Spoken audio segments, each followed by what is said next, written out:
The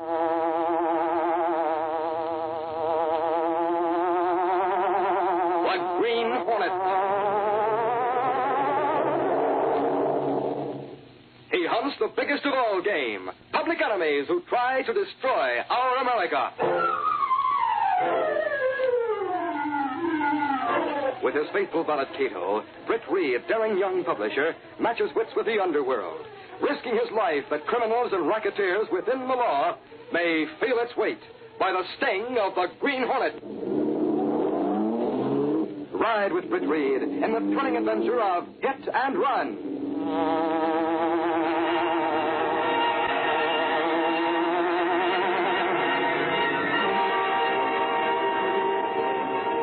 Reed had been working overtime in his office at the Daily Sentinel.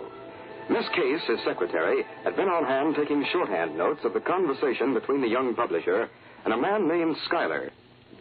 Two men across the street from the Sentinel building watched the window of Britt Reed's lighted office. Hey, look in the window, Joe.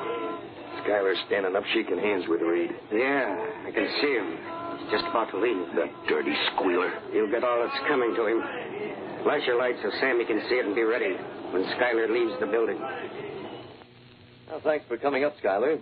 You won't regret it. I came to you, Mr. Reed, because I knew I'd get a square deal. Count on it. You could find your way to the elevator, can't you? Oh, yeah, sure thing. Good night, Miss Case. Good night, Mr. Schuyler. 11 o'clock. It's been a long day, Miss Case. But, oh, golly, how worthwhile. It's too bad Schuyler wouldn't give us names. Well, he gave us everything else about the liquor smuggling racket. He certainly did. And when he goes to the district attorney with his story, he's going to make it very hot for a couple of members of the State Liquor Commission. You really think they're involved in bringing stuff in from other states to avoid the state tax? I'm sure of it. Well, I'll go out to my typewriter and get busy. Hey, just a minute. Huh? There seems to be some excitement down below in front of the building. Oh, golly, look at the crowd down there. I'll open this window. Oh, there's a man lying in the street. I'll call the switchboard and see if I can find out what happened. Someone's taking pictures. I just saw a flash gun. Hello? Do you know what's happened in front of the building? It's Clicker Billy. She's on the job with her camera. What's the name? And here comes an ambulance. Thanks. Oh, we'll tell you. That guy on the street is dead from a hit-run driver. And we got the number of your cab. Holy smoke, look, I didn't have no... Hey, holy mackerel. This is the guy. Huh? Here, right here in the newspaper. This guy's standing in the crowd looking at the dead man. He's the one. He was out here last night. Suffer his snakes. What was he doing here? I tell you, there's something funny about this. I finished hacking last night around 9:30. I run my cab in the driveway here, the same as usual, and hit the hay early on account I've been doing a double duty lately. It's around 1 o'clock when I wake up. Hear a car driving in. I hop to the window and see it's my own cab. So quick like a flash, I'm out of bed. I'm out here collaring a guy that's just getting out of the cab. Hey, wait a minute, fella. Wait a minute. Take it easy. What's the idea of driving my cab? It's all right. It's okay. I didn't hurt anything. If you just calm down. Are those your pals that just drove up in the other car? Yeah. They'll square things with you. Hey, you the guy that owns this cab? Yeah, I am. Well, look, buddy, we don't want any trouble. My brother made a mistake, and I'm here willing to pay it. Your brother? Yeah. I'm his younger brother. Every once in a while, he borrows a car. Tonight, he borrowed yours. As soon as I found out what he had done, I made him return your cab. Here's $50. That should cover everything. Oh, gosh, $50. Well, after all, $50 is $50. I don't want to make no trouble for anyone. And the guy that gave you the $50 is the guy in the picture here in the center. Yeah, that's it. This fella right here wearing the gray hat. You see him? Well, what about him? That's the guy. He's the one that came up in the second car, the one that gave me the $50 and said his brother was driving my hack. Suffering snakes, Burke. I can't put my finger on it, but there's a story here somewhere. I've got to tell Reed. He'll know what to do.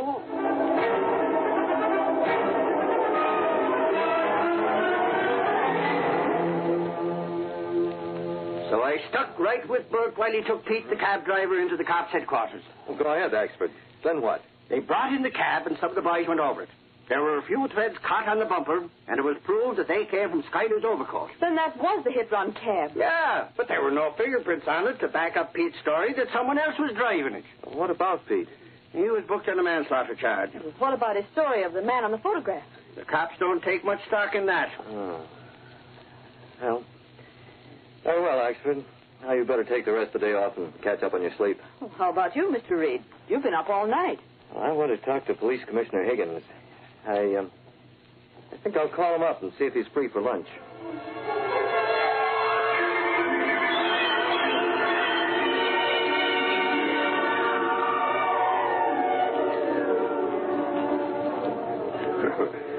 Well, Brett, what's this? Another prelude? Prelude? What do you mean, Higgins? Our luncheons at the Civic Club seem to be a prelude to a night of activity on the part of the Green Hornet. Why, have you mind? What's it about? Rum running. Smuggling liquor into this state. Mm-hmm. And a man named Schuyler who was killed last night by a hit-run driver. I noticed that your paper gave heavy play to Schuyler's death. What's behind it?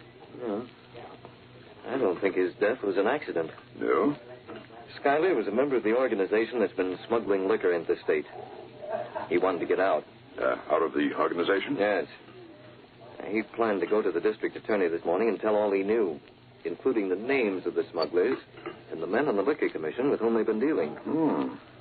Schuyler knew he'd be involved and would need legal counsel. So he came to me and offered an exclusive story if we'd pay for his attorneys. He was killed as he left the building. Did he tell you anything important? He gave me some facts, some dates and places. But the information is worthless until we can fill in the names. He didn't name his associates? No. Well, we're holding the driver of that cab on a charge of manslaughter. I don't think Pete is the driver. But it's his cab that killed Schuyler, and... Pete claims his cab was stolen. Didn't he show you that picture in the Daily Sentinel? Yes, but... He claims that the man in the picture was with the man who returned the cab. I know. Higgins, one of the reporters identified the man in the photograph. The police are checking on him. I've already checked. His name is Thorpe. He has a rundown office on the second floor of an old fire trap building on 10th Street. What kind of an office? He's supposed to be in the investment business. But I think he's one of the group that's been bringing liquor into the state illegally. And you think he had this fellow Schuyler murdered? Yes, to keep Schuyler from going to the district attorney. It might be possible to break the smuggling organization through Thorpe. It's probably quite useless for me to ask how. Where's Pete's taxi cab? We're holding it in the parking lot at police headquarters. What about Pete? We're holding him in jail until he can finish bail. Can you keep Pete and the cab where they are until you hear from me? I think so. Oh, one thing more, Higgins. How many men are on watch at that police parking lot? Well, it's right next to the station. There's usually a half dozen men around, including the tow car crew. Not so good. Why? Is there any time when one might find fewer? Well, I can always send the tow car out on some business. If it could be arranged for just one guard to be on duty around, let's say around 8 o'clock tonight. It might be arranged. Can I depend on that? Yes, you can depend on that. Higgins, you may hear from me directly or indirectly as the Green Hornet. After his luncheon with the police commissioner, Britt Reed spent part of the afternoon in the vicinity of Thorpe's office.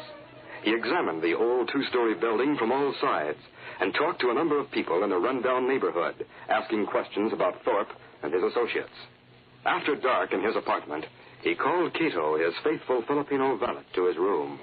I have a plan, Cato, but we can't put it into effect until tomorrow night. How is that, Mr. Britt? Before the plan can succeed, Thorpe must see a certain news item in the Daily Sentinel. It'll be published tomorrow. Yes, sir. And tonight, we're going to make that news. Tomorrow night, we'll go after Thorpe. What will we do? And we're going out as the Green Hornet. We're going to investigate Pete's taxi cab. Where is the taxi cab now? In the police parking lot. There'll be only a single guard on duty. He'll not give us any trouble. Come on, Cato. Follow me.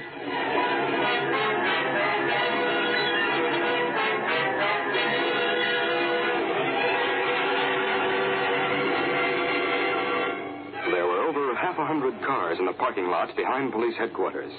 Some were cars that had been found abandoned. Others had been towed in because of illegal parking. Still others had been impounded for various reasons.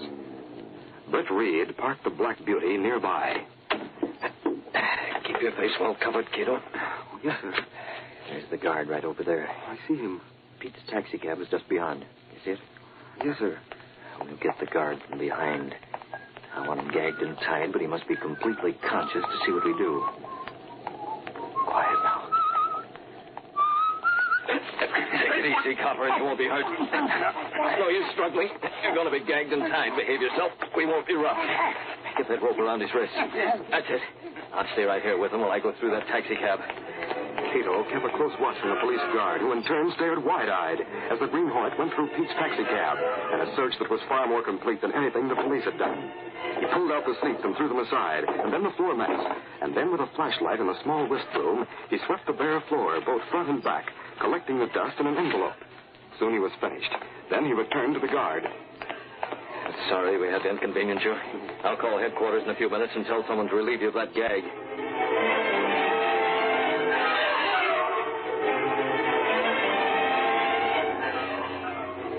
Do you think Mr. Axford will report what happened at parking lot? Of course he will.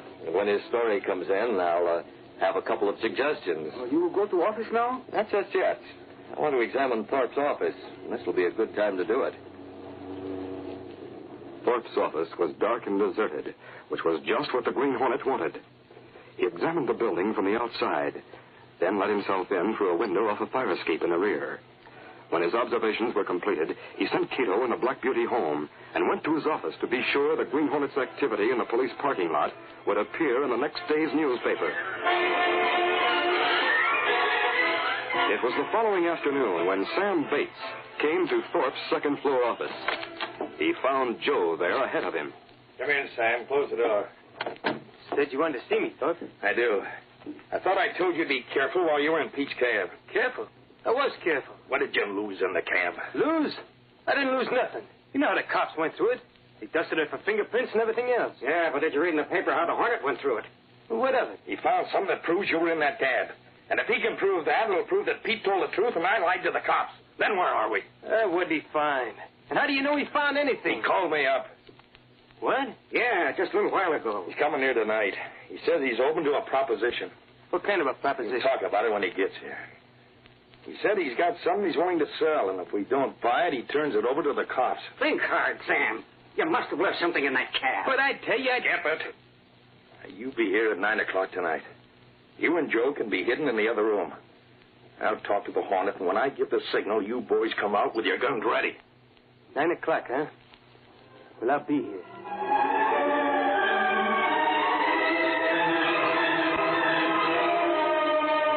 That night, the Green Hornet guided the Black Beauty to another spot near the police parking lot. But this time, his plans were quite different. There's the same guard, Cato. We'll give him a chance to let out a shout of alarm, and we've got to get away fast and take him with us. I understand. I hope Axford and Bert don't let us down. All ready. Now. Watch it. Shoot again. No, you don't. Leave your gun where it is. No! You fool. Now I've got to gas you. It's the Hornet! It's the Hornet, boys! Come down! You asked for that. Have to carry him to the car. I help? I can carry him. You go ahead and start the car. Hey, look! There he goes! He's got the guy! Look! Go to the name of the law! Bert and Axford are right on the job. You drive while I tie the guard before he comes to. Yes, sir. Get going. It's the Hornet again! He got the guy! Stop him! Get after him! Get that car! Wait, Axford, hold on. I saw him drop something when he was getting into the car. You did? Wait till I turn my flashlight over there. I see it. It looks like a wallet. Come on. I was sure I saw something drop. Golly, a wallet. Maybe there's identification in it. Here, you hold the light. I'll inspect this thing. Hey, Burke, you needn't snatch. And you needn't be all the time interfering with official business. Now let's see what's in this wallet. 9 o'clock found two men in Thorpe's office. Sammy paced the floor nervously, while Joe sat quietly examining a revolver. Now get it straight, boys. When the Green Hornet comes, you two go in the next room while I sound him out and see what he has to say. That door locked so you'll have to knock to get in? Yeah. Well, I wish he'd come and get it over with. Relax, Sammy, relax. That's good advice. What? The Hornet? Drop that gun. I mean you. All right, don't get sore. I must be slipping. I forgot about the fire escape outside the window of that back room. And these things, fire escapes. Well, now that you're here, start talking. First, I've got to make sure you boys don't play with firearms. Sit still, Thorpe. No gun, eh? Never use them. How about you? Now, look here, Stand Hornet. still. Now the meeting will be peaceful. Now, one thing more. I'll unlock this door.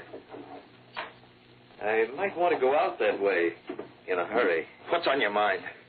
Over the phone, I told you I could prove that your pal drove Pete's taxicab and killed Schuyler. I know you went through the cab last night. What did you find? It's in this envelope. The price is $5,000. What if I don't pay up? You'll pay, Thorpe. You've got to pay. You're involved in murder just as much as Sammy, even though you didn't drive the cab. Even if you prove I drove that cab, you can't prove I ran Schuyler down on purpose. The worst I'll get will be a charge of car stealing. You're forgetting the things that had come out if you boys were taken in by the cops. Just remember that Schuyler talked to a newspaper before you killed him. It won't take the police long to put everything together. They'll soon have the whole story about your liquor smuggling. You're well informed. You could be held without bail on a murder charge, and while you're in jail, the law will go through your books and files and learn about your rum running. And the men you worked with. The men higher up. Thorpe, you better pay him off. You can get most of the $5,000 back from Harold and Stanford. Those are the boys on the liquor commission? Sam, you talk What's too that much. difference? This guy's got us pegged. Give him the cash and get that evidence. Let's see what you got in that envelope. Fair enough. Let's see the $5,000 in cash. Hey, someone's coming. Lock that door. Hold it. But if someone comes... Stay where you are. I like company. Come on, boys. It's a law. Where's that green Hornet? There he goes. That rear door. You must stand where you Hey, what's the meaning of Let this? me out of here. You got nothing on me. Stand still. Watch these three punks, boys. I'm going after that masked Hornet. Burke, he's locked his door. Punch it down. Now, hold on. You can't come to my office. Save it, like... Thorpe. Here goes the door. Good work, Ashford. That window's open.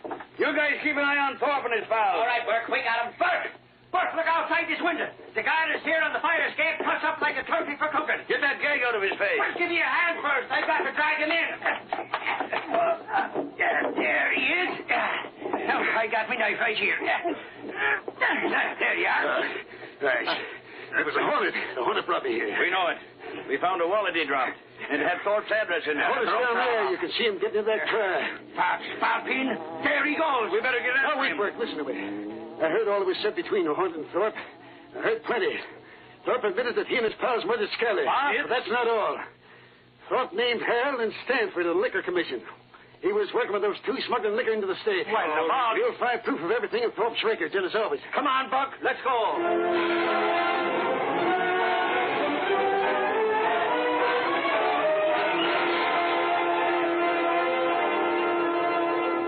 Then, Reed, Pete picked Sammy and Thorpe out of a lineup at police headquarters, and Sammy broke down.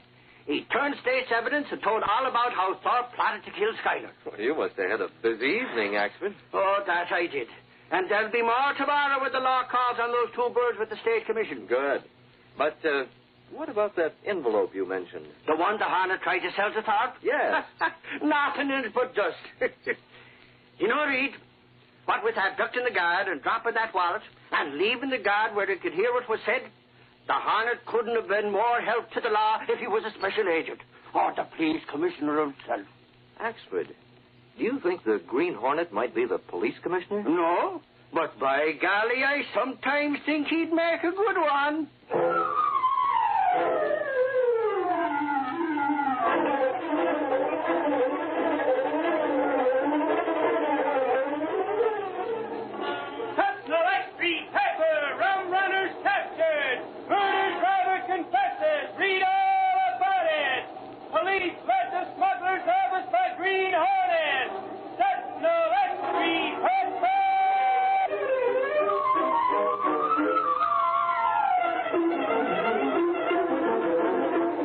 Copyrighted feature originates in Detroit, and all characters, places, and incidents used are fictitious.